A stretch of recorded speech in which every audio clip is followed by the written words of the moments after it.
You're watching TV and you're flipping through the channels and you stop at CNN because the headline grabs your attention. West African man flies from Liberia to Dallas, Texas with the possible Ebola virus. This wouldn't mean much to you except for you were just on the flight to Dallas around the same time as this man. You're sitting there for about 5 minutes and your phone rings, and it's from an unknown number. It's the Center of Disease Control, and they want to notify you that you were on this same flight. It's at this point you ask yourself, what is the Ebola virus? Since the spring of 2014, I have cautiously watched the Ebola virus escalate as the West Africans try to contain this virus with inefficient resources. With my research, I have found out that over 9,000 people have become infected with this disease, and of that 9,000, 4,500 people have died.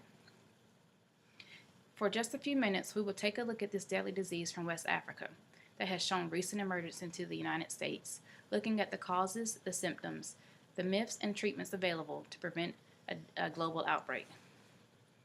Let's take a look at the causes of the disease. After Dr. Kent Brently and Nancy Ritbull were controversially transported back to the United States after being infected with Ebola in Liberia, it was then that the U.S. public wanted to know, what is the Ebola virus? They were the first Americans to be treated in the United States with the Ebola virus, and they were transported with this special suit to prevent it from passing to other people. It was a very uncommon disease, and it took us by storm in 2014. The Ebola virus is from the Filoviridae viral family, and according to the experts, and according to the National Institute of Allergies and Infectious Disease, it is as experts normally call it the filovirus because it causes internal bleeding inside and out. It was discovered in 1976 in the country of Zaire, and it is named after the Ebola River in Congo. It is one of the most deadly diseases because once it infects someone's body, their immune system has a very hard time of fighting a defense. One of the main culprits of the disease of the Ebola virus is the African fruit bats because it transmits from the animals to the human. And because of the people being indigenous and very poor, they consume the meat, not knowing that this meat is infected with the virus. From there, they transmit the disease to the other villagers, either with their bodily fluids, either through the semen, saliva, breast milk, feces, or vomit. Now that we understand some of the causes of the Ebola virus, let's take a look at some of the symptoms. The symptoms of the Ebola virus are very reminiscent of the flu, typhoid fever, and malaria. However, if you go unnoticed, if you don't try to identify these symptoms early on, you can die within a matter of weeks from internal bleeding. Usually it takes anywhere a minimum of 2 days to a maximum of 21 days for the Ebola virus to manifest in a person's body. Some of the symptoms include diarrhea, muscle aches, headache, sore throat, vomiting, and hiccups, according to the Mayo Clinic. If you should show any of the symptoms with a fever of 101.5, it is suggested by the Mayo Clinic that you seek immediate medical care. Also, it is very important for you to get a blood work done to identify whether you have the Ebola virus or any other viral infection contrary to the symptoms. Now that we are aware of some of the symptoms, let's look at some of the myths of the Ebola virus. If you're familiar with the 1995 movie Outbreak, it had a fictitious Ebola-like plot where an animal smuggler smuggled in a monkey, an illegal monkey, but he was not aware that this monkey had a virus called the Matoba. The man is contaminated with the Matoba virus. Him and his girlfriend travel to Boston, and they fall dead, and the whole city is contaminated. That is not the truth about the Ebola virus.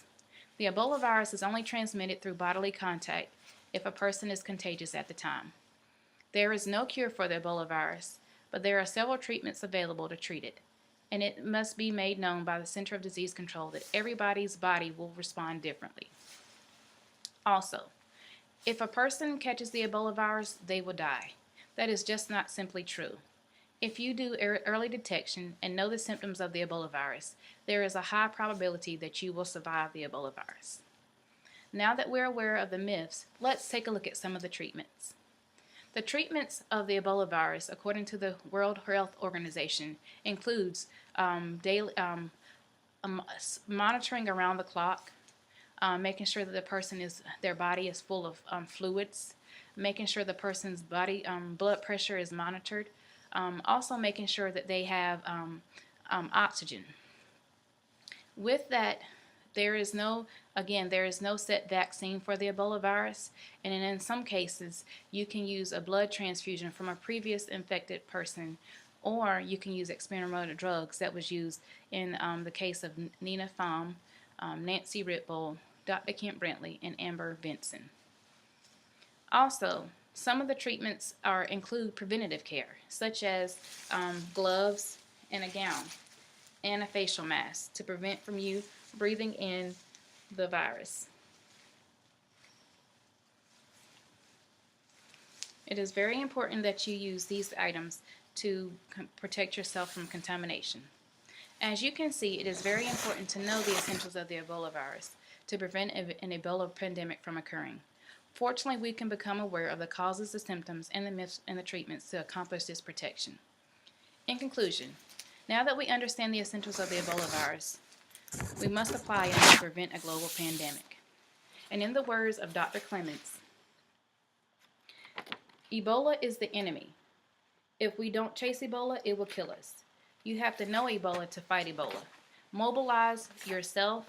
Let's get to know Ebola. Thank you.